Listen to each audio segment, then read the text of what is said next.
Hi സുഖല്ലേ? ഇതുപോലെയുള്ള കുട്ടിക്കുറുമ്പന്മാരുടെ screen time കുറച്ച് നമ്മുടെ കൂടെ ഇൻട്രാക്റ്റീവായിട്ട് കളിക്കാൻ പറ്റുന്ന ഒരു ബോർഡ് ഗെയിം കണ്ടാലോ?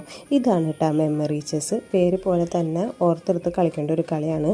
ഞങ്ങളിത് ഇയാൻ്റെ ബർത്ത്ഡേക്ക് ഗിഫ്റ്റായിട്ട് കൊടുത്തതാണ് കേട്ടോ. ആമസോണിൽ നിന്ന് വാങ്ങിയതാണ്. അപ്പോൾ ഇതെങ്ങനെയാണെന്ന് വെച്ച് കഴിഞ്ഞാൽ 6 കളറുകളുണ്ട്. ആ ഡയസിൽ വീഴുന്ന കളറ് നമ്മൾ നോക്കിയെടുക്കണം. ഏറ്റവും കൂടുതൽ കളർ കിട്ടുന്ന ആൾ ജയിക്കും കേട്ടോ. ഇതിപ്പോൾ വീട്ടിൽ 3 വയസ്സ് തൊട്ട് ആർക്ക് വേണമെങ്കിലും കളിക്കാമെന്നാണ് അവരതിൽ എഴുതിയിരിക്കുന്നത്. വീട്ടിലിത് അച്ഛനും അമ്മയും എല്ലാവരും കൂടി കളിക്കാറുണ്ട്. കളിയുടെ ഇടയിൽ നല്ല രസമാണ്. ഇടയ്ക്കിടയ്ക്ക് തല്ലുപിടുത്തുണ്ടാവും, തോക്കുമ്പോൾ കരച്ചിലുണ്ടാവും. പക്ഷേ അതിൽ നിന്നൊക്കെ അവരൊരു ലെസൺ കൂടിയല്ലേ പഠിക്കണത്. ലൈഫിലാണെങ്കിലും കളിയിലാണെങ്കിലും തോൽവി ഉണ്ടാവും, അവരത് അക്സെപ്റ്റ് ചെയ്യാൻ പഠിക്കണമല്ലോ. അപ്പം ഞാനിത് വാങ്ങിയതിൻ്റെ ലിങ്ക് ഇതിൻ്റെ ചുവട്ടിലിട്ടേക്കാം. അപ്പോൾ നിങ്ങളിത് വാങ്ങിക്കൊടുത്ത് പിള്ളേരുടെ കൂടെ അടിച്ച് പൊളിക്കുന്നു. അവരുടെ കൂടെ ടൈം സ്പെൻഡ് ചെയ്യാൻ പറ്റുന്ന സമയമല്ലേ. അപ്പോൾ ആദ്യമായിട്ടാണ് ചാനൽ കാണുന്നുണ്ടെങ്കിൽ സബ്സ്ക്രൈബ് ചെയ്യാൻ മറക്കരുത്. അപ്പോൾ ഇതുപോലുള്ള വീഡിയോകളായിട്ട് ഇനിയും കാണും. അതുവരെ ബൈ.